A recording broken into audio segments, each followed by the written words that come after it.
até onde a revolta pode levar a fazer justiça com as próprias mãos. Você vai acompanhar comigo hoje uma história impactante, uma história de um dia tenebroso na cidade do Ipu. Um dia repleto de ódio, sangue, vítimas, violência, radicalidade, vingança. Tudo começou aqui nesse local, quando uma mãe e uma filha iam buscar água ali do outro lado daquela cancela onde passava-se um rio. E aqui se iniciou o primeiro capítulo de um dos dias mais sanguinários da cidade do Ipu.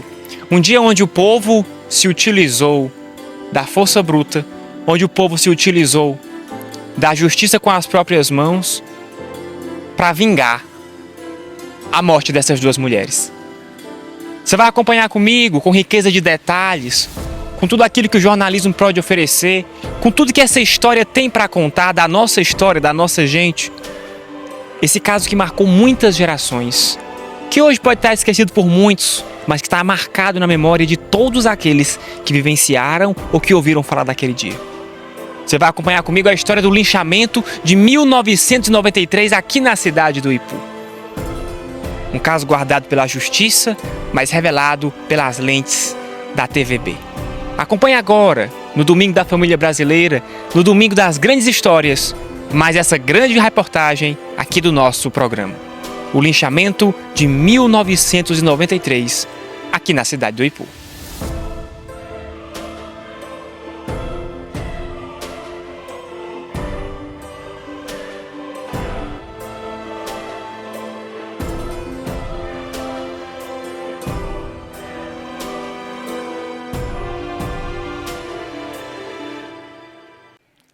Dia 19 de maio de 1993, aqui na cidade do Ipu, uma data marcante para uns, uma data aterrorizante para outros, uma lembrança que sempre vem na memória de todos aqueles que vivenciaram este dia em específico. Nós estamos aqui no bairro Alto dos 14, aqui é a divisão da Mina com o bairro do Cafute. E nesse local, nessa rua, duas mulheres, uma mãe e uma filha, não imaginavam que esse 19 de maio seria o último dia das suas vidas. Como elas moravam aqui nessa rua, nessa vizinhança, nessa tranquilidade desse bairro, porque esse bairro é um bairro tranquilo. É um bairro tranquilo, não é um bairro cheio de barulhos. E elas moravam aqui nessa tranquilidade, e em um dia comum, em mais um 19 de maio, elas foram buscar água, porque aqui na cidade do Ipu sempre se teve problemas com abastecimento de água. E aqui, logo aqui atrás, nós temos um matagal onde passava um riacho. E muitas pessoas iam para esse riacho para lavar roupa ou para buscar água, carregar cacimbas com água, o que é muito comum nas cidades do interior do Ceará, principalmente na época de seca, na época do verão, quando há a falta de água. E elas vieram justamente fazer isso, buscar água, exatamente nesse local. Exatamente hoje, nesse local que é coberto pelo mato, elas vieram buscar água em mais um dia comum. Água para as utilidades da casa, água para fazer almoço, água para lavar as roupas, água para as necessidades básicas de um ser humano. Elas tinham uma amizade com um rapaz muito íntimo da família. Um rapaz que demonstrava ser apaixonado pela Maria Paiva. Um rapaz que demonstrava ter não só uma paixão, mas talvez uma alucinação por ela, talvez um desejo imenso por ela. Esse desejo que não era correspondido. Um amor que não era correspondido. E esse amor, aqui neste lugar e neste dia, resultou em um fato terrível. Em 1993, um cara conhecido, chamado por Francisco de Assis, ele matou duas mulheres, uma mãe e uma filha. Ele matou essa mulher, chamada Maria Paiva, devido ao fato que ela não queria se relacionar com ele. Fez várias investidas para conseguir se relacionar com ela, só que ela não quis. Como ele sabia da rota que ela fazia todos os dias para ir buscar água na cacimba, o que acontece? Ele seguiu a moça e matou, né? Foi a facadas. A questão que fez todo o alarde na cidade não foi só o fato do feminicídio, não foi só o fato dele ter matado essa moça, tá? Foi o fato do requinte, digamos, de crueldade que ele utilizou e o fato dele ter matado também a filha que ia com ela. A filha tinha, a mulher tinha 24 anos, a filha 9 anos, então uma criancinha, né? E pelo estado que encontraram os corpos, mostrava que a criança tentou fugir para passar um passador e pedir ajuda. E ele pegou a menina pelos pés, arrastou e esfaqueou a criança também. E a questão também que deu mais raiva ainda, né? E isso tudo foi utilizado na fala, né? No rádio e, enfim, que atingiu toda a população, foi a quantidade de facadas. Diz que os corpos estavam extremamente danificados e tinha facadas inclusive nas partes íntimas. O caso veio a público, ele fugiu e nos autos do processo também conta-se que provavelmente quando descobriram o corpo, que a polícia foi lá, que aí foi aquela coisa, né, dos populares, dos moradores locais irem ver tudo, ele parece que também estava ali. E, tipo, fingiu que nada tinha acontecido, né? Tipo, Susana von Richthofen. Não aconteceu nada. Mas depois começaram a desconfiar por conta do fato que ele perseguia a moça. É nesse local onde as duas moças, a mãe e a filha, vieram buscar água. Hoje está coberto de mato. Hoje o riacho já não passa mais por aqui. E hoje existe-se ali, não são túmulos, mas um local onde marca esse trágico acidente.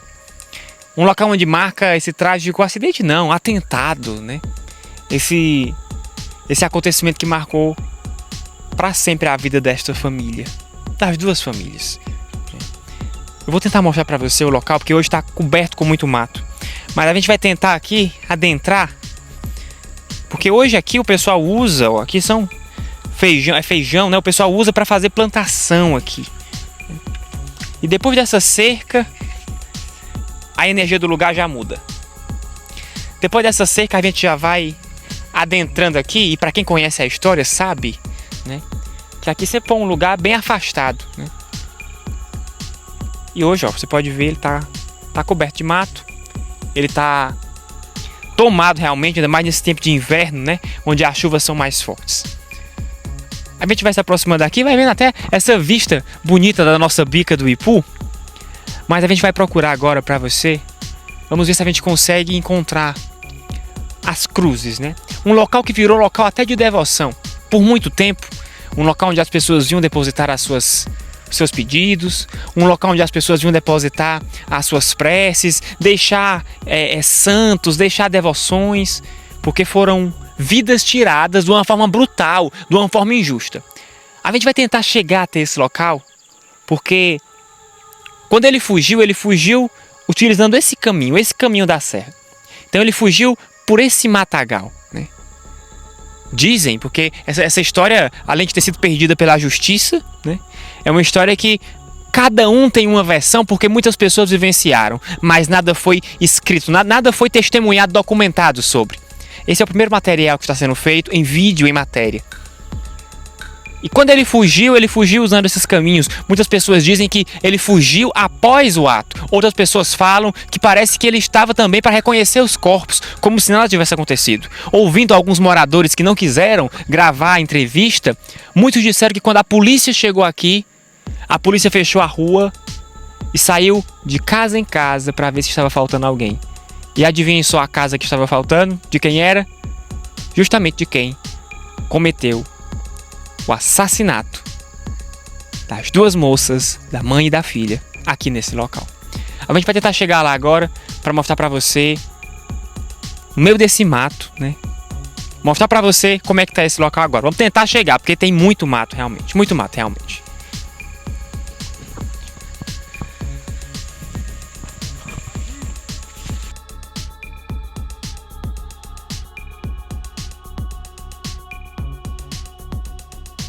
Bom, a gente está se aproximando aqui. Com a ajuda do seu João Batista, que é um morador aqui do local, nós conseguimos tirar um pouco desse mato para mostrar para você o local onde estão as cruzes, né? Mais uma vez, os corpos não estão enterrados aqui. Os corpos não estão aqui. Os corpos estão no cemitério. Mas nesse local aqui foi construído duas espécies de duas capelinhas. Eu vou dizer túmulo, mas não tem corpo não. São dois locais de devoção onde, como eu disse para vocês, as pessoas vêm aqui depositar a sua fé, depositar a sua solidariedade. Eu vou mostrar para vocês a partir de agora. Você vai se impressionar de ver um local desse que foi mantido. Vamos comigo, vamos lá. Vamos descer aqui.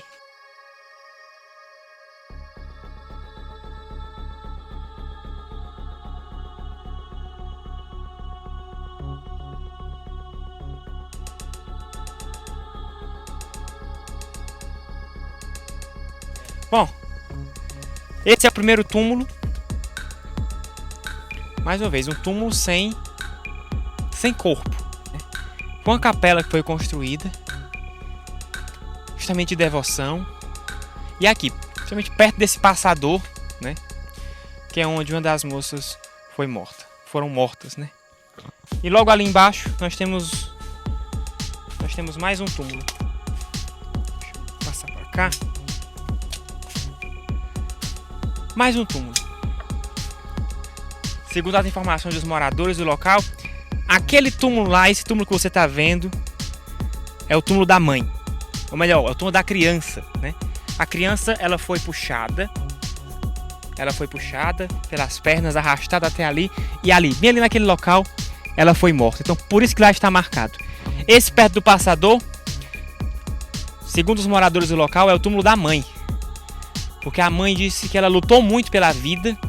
E quando os moradores chegaram aqui no local, ela estava sobre o passador, sobre esses arames todos. Ela estava deitada sobre eles porque ela lutou muito para viver. Ambas esfaqueadas. Né? Então, é realmente uma imagem muito forte quando a gente imagina que nesse local aqui aconteceu um dos crimes mais bárbaros da história do Ipu, onde foram tiradas duas vidas, da mãe e de uma filha.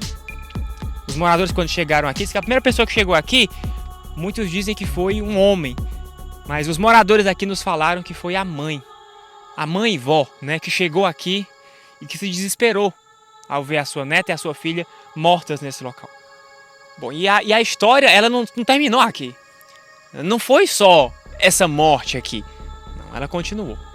Porque tudo que está acontecendo aqui, depois que ele cometeu esse ato, ele fugiu por essa serra. Mostra lá toda a visão da serra, né? Todo esse matagal. Ele seguiu na direção dessa mata, né? Subiu lá, foi? Foi. Subiu por ali e ele seguiu, né? Seguiu para se esconder da polícia depois do ato que ele fez, né? E aí é que vem o pior, né? Porque tudo isso foi acompanhado pelos veículos de comunicação da época, que era a rádio, né? Um veículo de massa. E através do programa Show do Bosco Farias, tudo foi acompanhado.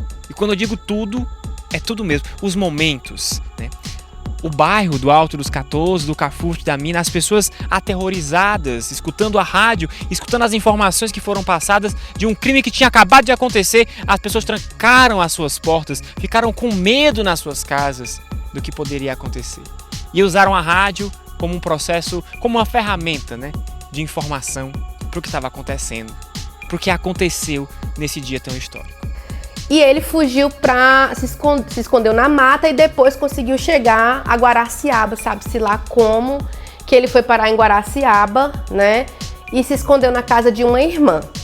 Então a polícia de Guaraciaba também começou a fazer as buscas e tudo, e acabaram encontrando, porque com as ligações de família e tudo mais, sabiam dessa irmã dele em Guaraciaba e foram bater na casa dessa irmã dele em Guaraciaba, pegaram ele debaixo da cama, ele estava escondido debaixo da cama. O que acontece a partir daí, né, que vai levar ao linchamento, é o quanto que a opinião pública foi inflamada, né, durante o trajeto que fizeram, de trazer ele no carro da polícia, na viatura de Guaraciaba até Ipu. Isso tudo foi acompanhado através do rádio, assim, tipo, live, né, ao vivo. Todas as pessoas pararam ali o seu momento do dia a dia para escutar todo o processo, onde ele estava, como tinham encontrado ele, com quem ele estava, onde que ele já estava chegando, se não estava chegando, a Ipu, entendeu? Tudo isso estava sendo informado momento a momento durante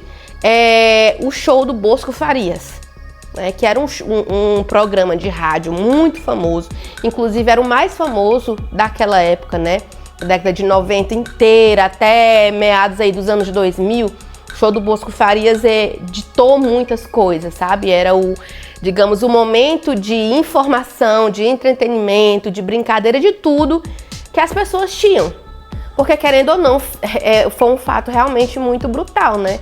Não tem pra onde correr. Agora, o fato do linchamento é porque o dia que ele foi trazido, ele matou no dia 19, né? E no dia 20 de maio.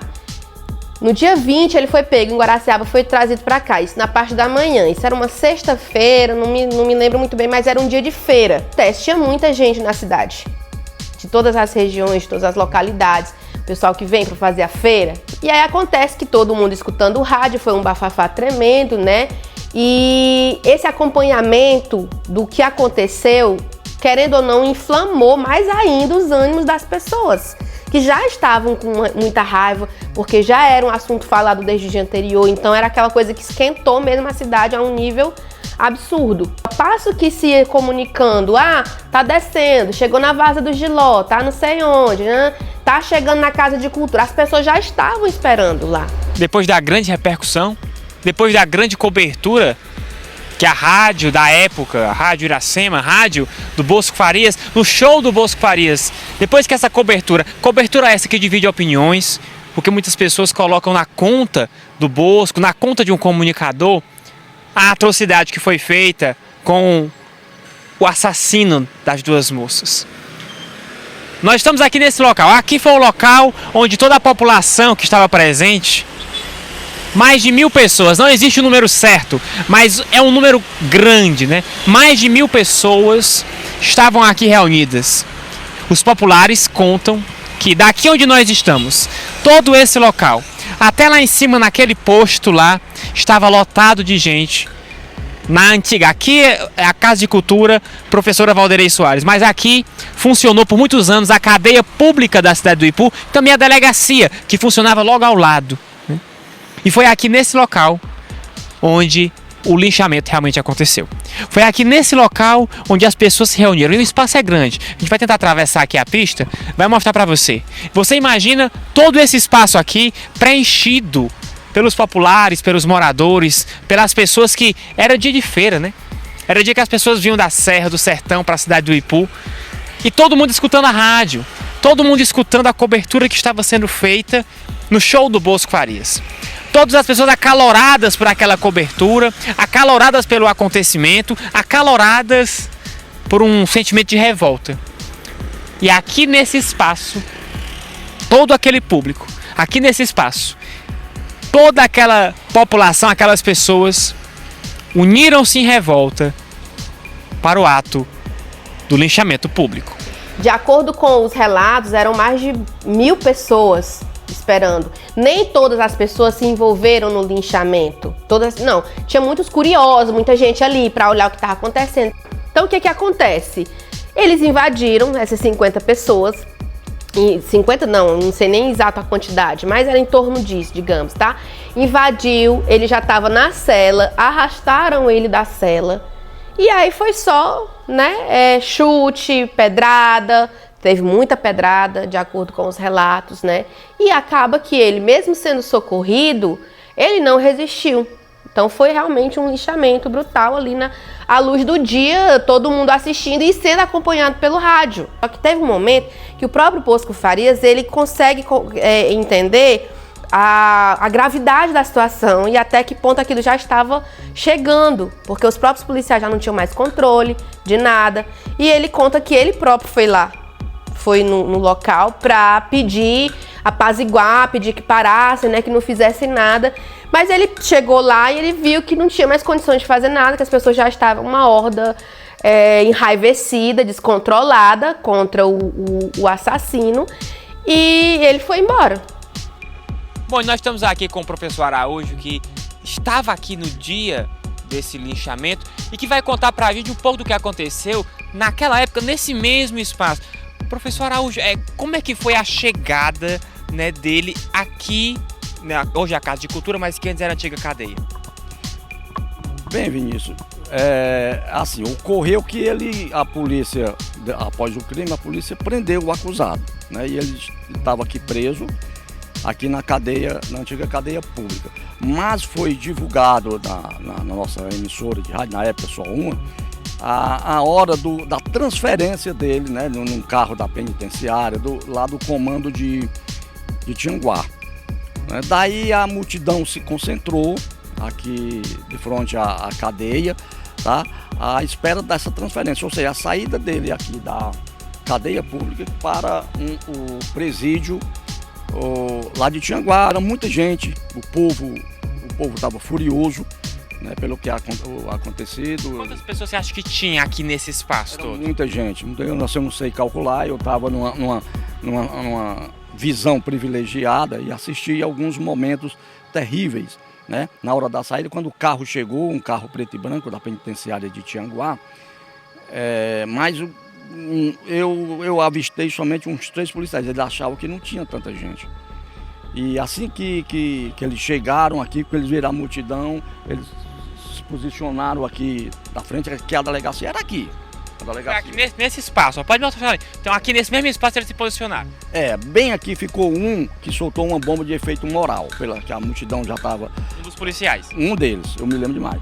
Eu me lembro 3 descendo desse carro, preto e branco.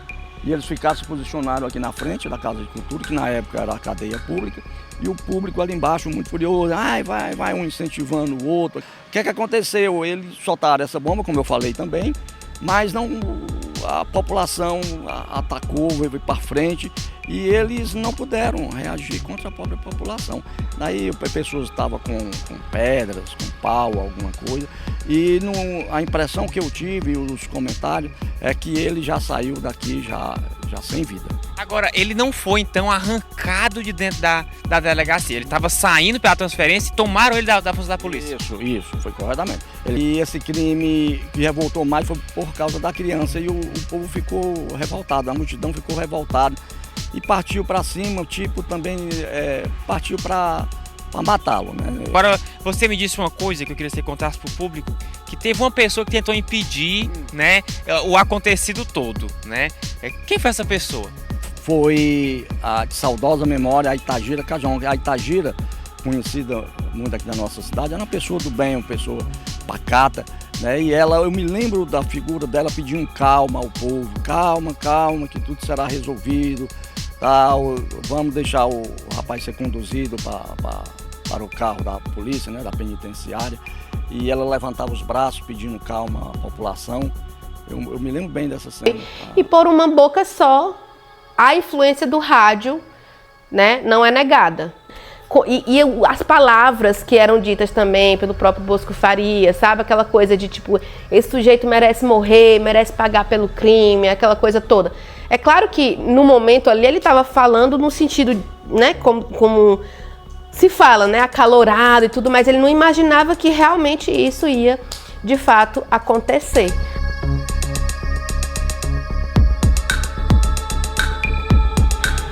O quanto de história guardam essas paredes, o quanto de história guarda esse local, o quanto de história resguarda esse espaço.